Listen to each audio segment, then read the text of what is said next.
Hello दोस्तों, मैं अरविंद कश्यप आप सभी का अरविंद एक्स्ट्रा टेक्निकल में स्वागत है। आज हम इंटरमीडिएट की बहुत ही मज़ेदार टॉपिक ट्रांसफॉर्मेशन ऑफ सेंटेंस के बारे में समझेंगे कि ट्रांसफॉर्मेशन ऑफ सेंटेंस होता क्या है और इसके कुछ बेसिक नियम जानेंगे। तो सबसे पहले हम बात करते हैं कि ट्रांसफॉर्मेशन ऑफ सेंटेंस होता क्या है। देखिए, ट्रांसफॉर्मेशन का हिंदी होता है रूपांतर या परिवर्तन। रूपांतर या परिवर्तन। सेंटेंस मतलब वाक्य में हमको क्या करना है, परिवर्तन करना है या रूपांतर करना है। तो सबसे पहले इसको हम परिभाषा को समझते हैं। परिभाषा यहाँ लिखा है, किसी वाक्य के एक रूप को अर्थ बदले बिना दूसरे रूप में बदल देना ट्रांसफॉर्मेशन ऑफ सेंटेंस कहलाता है। मतलब आपको कोई एक वाक्य दे दिया जाएगा और उसको किसी दूसरे फॉर्म में चेंज करना है, रूप बदलना है उसका, लेकिन वो वाक्य जिस पहले उसका जो अर्थ होगा वही बदलने के बाद भी होना चाहिए। इसमें हम ऐसे समझते हैं, मैं बोलूँ कि वह एक अच्छा लड़का है, तो ये वाक्य आपको दे दिया है और इसी को बदलना है किसी दूसरे रूप में, तो मैं इसी को बोल सकता हूँ वह एक खराब लड़का नहीं है। मतलब कि पहले भी अच्छा है, अब दूसरे में बोला कि वह खराब लड़का नहीं है, मतलब खराब लड़का नहीं है तो कैसा होगा, अच्छा लड़का होगा। तो सबसे पहले इसको कुछ नियम है, इसके बेसिक नियम है। तो पहला है अफर्मेटिव से निगेटिव में बदलकर। सबसे पहले सीखेंगे कि अफर्मेटिव सेंटेंस दे देगा और उसको आप लोग को अफर्मेटिव से निगेटिव में बदलकर करना है। तो इसके तहत हम क्या करते हैं, इसके तहत करते हैं कि एडजेक्टिव या वर्ब के अपोजिट का प्रयोग करते हैं। एडजेक्टिव या वर्ब के अपोजिट का प्रयोग करते हैं। इसे हम वाक्य समझते हैं, जिसमें बोल दूं he is a good boy. He is a good boy, वह एक अच्छा लड़का है। ये कोई वाक्य है वो आपको मिल गया और इस वाक्य को दूसरे रूप में बदलना है, लेकिन इसका अर्थ चेंज नहीं होना चाहिए। इसको ये जो वर्ब है ये एक्शन वर्ब है। एक्शन वर्ब पहले नियम के तहत हम क्या करेंगे, पहले नियम के तहत हम इसके अपोजिट का प्रयोग करेंगे, अपोजिट का प्रयोग करेंगे। देखिए तो इसे कैसे बदलेंगे, लिख सकते इसको ही इज। अब बोले पहले कि अफर्मेटिव से निगेटिव, मतलब ही इज नॉट ए। अब देखिए गुड का अपोजिट क्या होता है, तो गुड का अपोजिट होगा बैड। तो he is not a bad boy. देखिए मैं इस पहले वाक्य को दूसरे वाक्य में बदल दिया हूँ, लेकिन इसके अर्थ में थोड़ा सा भी चेंजिंग नहीं हुआ होगा। यहाँ बोला है कि वह एक अच्छा लड़का है और यहाँ बोला है कि वह एक खराब लड़का नहीं है। मतलब वह एक खराब लड़का नहीं है तो कैसा लड़का है, अच्छा लड़का है। इसे हम कुछ बेसिक उदाहरण यहाँ लिखे हुए हैं, उससे समझते हैं। देखिए यहाँ बोला है ही लव्स ड्रिंकिंग, वह पीना पसंद करता है। वह पीना पसंद करता है, ये कोई वाक्य का अफर्मेटिव मिल गया है। इसको हम निगेटिव में बदल कर हम समझेंगे कैसे ट्रांसफॉर्मेशन होता है।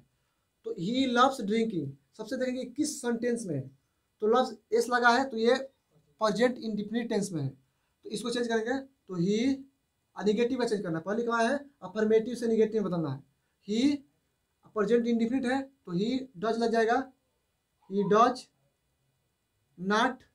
अब देखिए यहाँ जो वर्ब लफ्ज दिया है ये एक्शन वर्ब है।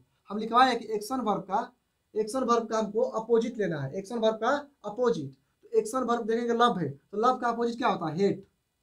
लव का अपोजिट हेट। अब बाकी सब इसे उतार देंगे।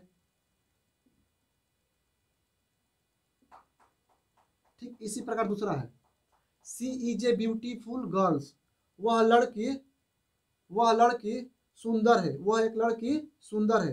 तो यहाँ देखेंगे कि ब्यूटीफुल यहाँ कोई एडजेक्टिव मिल गया है। एडजेक्टिव का हमको अपोजिट लेना है, इसको निगेटिव में चेंज करना है। तो लिखेंगे सी इज नॉट ए। अब ब्यूटीफुल का हम अपोजिट ढूंढेंगे क्या होता है, तो ब्यूटीफुल का अपोजिट होता है अगली होता है। तो लिख देंगे अगली गर्ल। फिर ये दिया है he is a good boy, तो अभी बताया आपको he is a good boy, बस चेंज कर दीजिए he is not a. Good का अपोजिट बैड बॉय, बस हो गया। अब एडवर्ब टू हटाकर वाक्य का परिवर्तन करेंगे, ट्रांसफॉर्मेशन करेंगे। एडवर्ब टू यदि किसी वाक्य में दिया है तो उसका कैसे हम ट्रांसफॉर्मेशन करेंगे। तो एडवर्ब टू के वाक्य में क्या होता है, सबसे पहले सब्जेक्ट देता है, उसके बाद एडवर्ब टू दे देता है, उसके बाद एडजेक्टिव, यदि एडजेक्टिव के बाद कोई इन्फिनिटिव दे देता है तो हम उसका कैसे परिवर्तन करते हैं।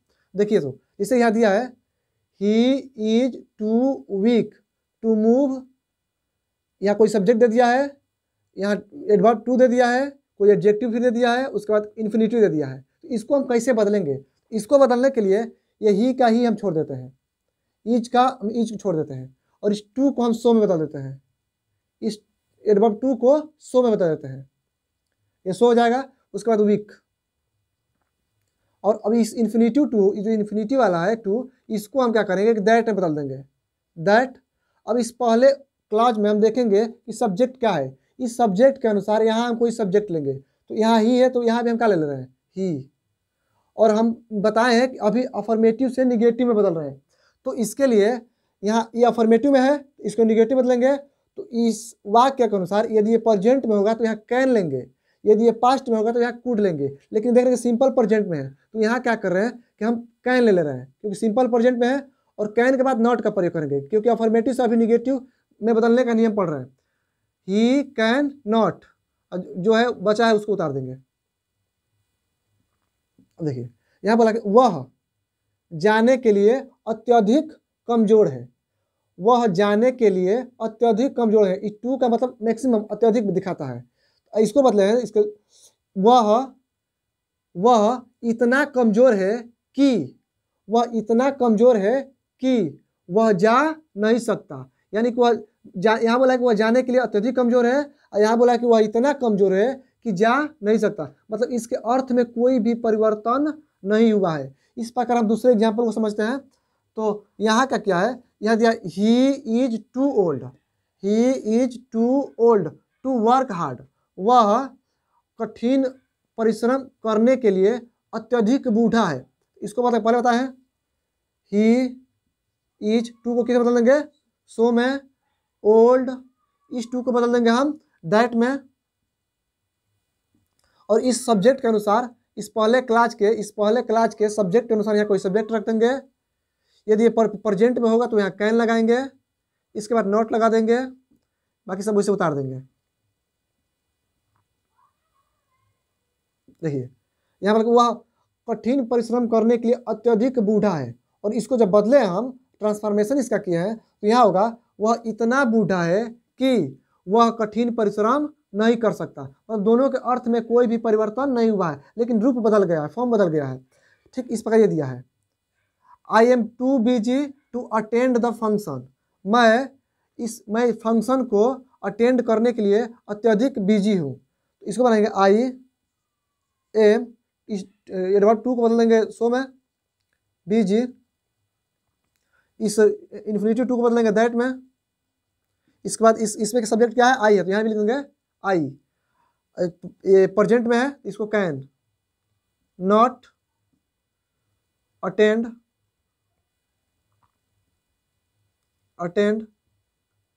The function. एडवर्ब टू के लिए अगला नियम यह है कि यदि किसी वाक्य में एडवर्ब टू का प्रयोग हुआ हो, लेकिन उस वाक्य का सब्जेक्ट इट हो या कोई नॉन लिविंग सब्जेक्ट हो, उस वाक्य का सब्जेक्ट इट से स्टार्ट हुआ हो या कोई निर्जीव मतलब सब्जेक्ट हो, तो इसको बना, या इस जो एडजेक्टिव है इसके बाद फॉर का प्रयोग किया गया हो, और इन्फिनिटिव से पहले कोई ऑब्जेक्टिव फॉर्म हो, एडजेक्टिव के बाद फॉर का प्रयोग किया गया हो और इन्फिनिटिव से पहले कोई ऑब्जेक्टिव फॉर्म हो, तो इसको बनाने के लिए हम समझते हैं। जैसे यहाँ कोई वाक्य दिया है, the tree is too high, the tree is too high for me to climb, ये कोई नॉन लिविंग सब्जेक्ट है, ट्री कोई नॉन लिविंग है, और इसमें क्या दिया है, देखिए इस एडजेक्टिव के बाद फॉर दे दिया है और इस इन्फिनिटिव के पहले ऑब्जेक्टिव फॉर्म दे दिया है। तो इसको बनाने के लिए हम बनाएंगे द ट्री इज, इस फर्स्ट क्लास को हम पहले की तरह ही बनाएंगे, द ट्री इज टू को सो में ही बदल देंगे, हाई, इस फार को हटा देंगे और इसके स्थान पर हम दैट का प्रयोग करेंगे, इस फार को हटाकर इसके स्थान पर हम दैट का प्रयोग करेंगे, और जो ऑब्जेक्टिव फॉर्म है इसको हम इसके सब्जेक्ट में बदल देंगे। तो मी का सब्जेक्ट क्या होता है, आई होता है, तो इस मी के स्थान पर हम आई लिख देंगे, और देखेंगे कि वाक्य अब इस जो फर्स्ट क्लास है ये प्रेजेंट में है कि पास्ट में है। तो सिंपल प्रेजेंट में है तो यहाँ हम कैन का प्रयोग कर देंगे, कैन, और इसके बाद नॉट लगा देंगे, और जो इन्फिनिटी के बाद है इसको उतार देंगे। अब देखेंगे कि इन दो जो वाक्य का रूप बदले हैं, फॉर्म बदले हैं, इसके अर्थों में कोई परिवर्तन हुआ है कि नहीं हुआ है। यहाँ लिखा है पेड़ मेरे लिए, पेड़ पर चढ़ना अत्यधिक ऊंचा है, इस पेड़ पर चढ़ना अत्यधिक ऊंचा है, ये पहला वाक्य कह रहा है। और दूसरा जब बदले है तो क्या कर रहा है, दूसरा में ये पेड़ इतना ऊंचा है, यह पेड़ इतना ऊंचा है कि मैं चढ़ नहीं सकता, ये पेड़ इतना ऊंचा है कि मैं चढ़ नहीं सकता। मतलब दोनों के अर्थ में कोई भी परिवर्तन नहीं हुआ है, लेकिन इसका फॉर्म परिवर्तित हो गया है। ठीक, दूसरा एग्जाम्पल लेकर समझते हैं। It was too difficult for him to solve the problem. Subject क्या है, ईट है, ईट होना चाहिए, नहीं तो कोई निर्जीव होना चाहिए। तो ईट से स्टार्ट हुआ है, इसमें देखेंगे कि एडजेक्टिव के बाद फार है और इन्फिनिटिव से पहले हिम है। मतलब क्या हिम है, मतलब कि ऑब्जेक्टिव केस है। इसको बनाएंगे तो लिखेंगे इट, पहले क्लास को पहले एकदम पहले की तरह बनाएंगे, इट वॉच, टू को हम सो बदल देंगे, सो, एडजेक्टिव उतार देंगे, इट वॉज सो डिफिकल्ट, फार को हटाकर यहाँ दैट का प्रयोग कर देंगे। हिम का सब्जेक्टिव केस क्या होता है, सब्जेक्टिव फॉर्म होता है ही। अब देखेंगे कि इस पहला क्लास प्रेजेंट में है कि पास्ट में है। तो यहाँ वाज आया है तो ये किस में है, पास्ट में है। और बताया कि पास्ट में यदि ये रहेगा तो यहाँ कुड का प्रयोग करेंगे। तो यहाँ लिख देंगे कुड नॉट, टू को हटा देंगे, सॉल्व, बाकी सब वैसे उतार देंगे, द प्रॉब्लम। एक और एग्जांपल लेते हैं। This question is too difficult, यह क्वेश्चन बहुत कठिन है, यह क्वेश्चन बहुत ही कठिन है मेरे लिए सॉल्व करने के लिए, हल करने के लिए ये क्वेश्चन बहुत ही कठिन है। इसमें दिस क्या है, कोई नॉन लिविंग है, तो दिस क्वेश्चन इज, टू को सो लिख देंगे, एडजेक्टिव उतार देंगे वैसे का वैसे, डिफिकल्ट, फार घटाकर यहाँ दैट का प्रयोग कर देंगे। मी का सब्जेक्टिव केस आई होता है, ये देखेंगे किस टेंस में है, तो ये प्रेजेंट में है तो यहाँ कैन लिख देंगे, कैन, उसके बाद नॉट लगा देंगे, टू हटा देंगे, सॉल्व।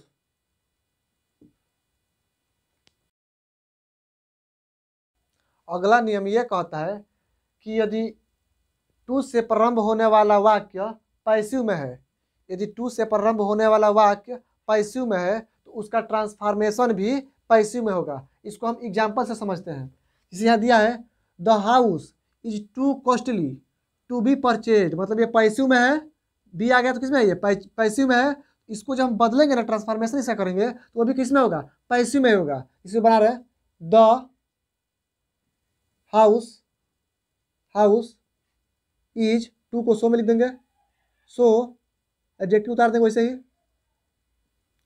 सो कॉस्टली, टू को हम क्या लिखेंगे, दैट लिख देंगे, दैट। और यहाँ जो अब सब्जेक्ट लेंगे ना, सब्जेक्ट लेंगे उस, ये निर्जीव है और निर्जीव वस्तु के लिए कभी भी सब्जेक्ट हम ईट का प्रयोग करते हैं। यदि किसी निर्जीव वस्तु के लिए यदि हमें सब्जेक्ट लेना है तो हम ईट का प्रयोग करते हैं। तो यहाँ द हाउस है, द हाउस के लिए यहाँ किसका प्रयोग करेंगे, ईट का प्रयोग करेंगे, ईट। ये देखेंगे पास्ट में है, फर्स्ट क्लास की प्रेजेंट में है, तो ये सिंपल पास्ट प्रेजेंट में है, इसको हम ईट यहाँ क्या लिख देंगे, नॉट। अब बताए कि यदि पैसिव में होगा तो ये भी किस में होगा, पैसिव होगा, तो नॉट के बाद बी लिख देंगे, उसके बाद उतार देंगे जैसे तैसे, परचेज्ड।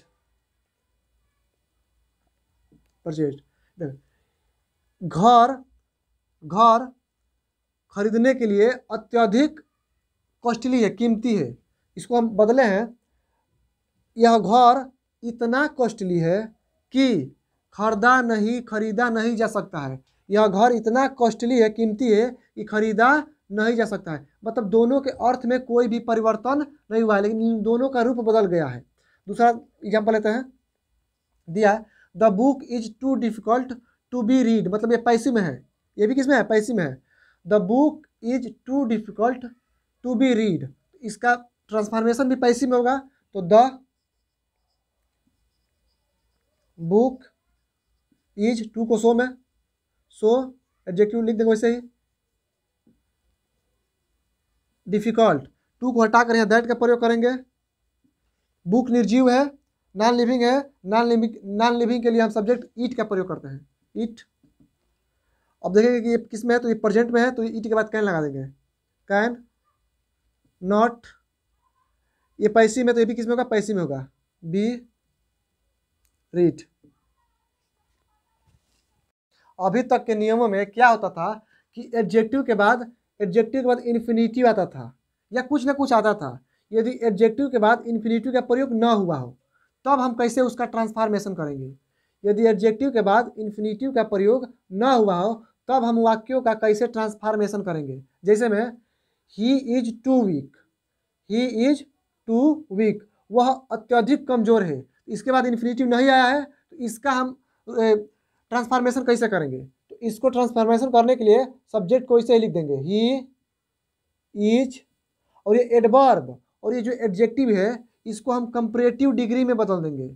इस एडवर्ब और एडजेक्टिव को कंपैरेटिव डिग्री में बदल देंगे। और कंपैरेटिव डिग्री में इस एडवर्ब इस एडजेक्टिव को बदलने के लिए हम यहाँ मोर का प्रयोग करते हैं, मोर।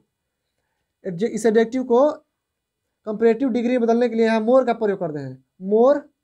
इस एडजेक्टिव को ऐसे उतार देंगे, वीक।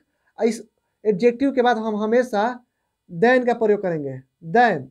और उसके बाद हम क्या करेंगे कि यहाँ जो यही है ना, इसको इस बार नहीं लेंगे, अपने मन से लेते हैं। यहाँ पे हम या तो ईट इज प्रॉपर का प्रयोग करेंगे या इट शुड बी का प्रयोग करेंगे। देन के बाद इट इज प्रॉपर का प्रयोग कर सकते हैं या इट शुड बी का प्रयोग कर सकते हैं। इन दोनों में से हम किसी का भी प्रयोग कर सकते हैं देन के बाद। तो हम इट इज प्रॉपर ले रहे हैं, इट इज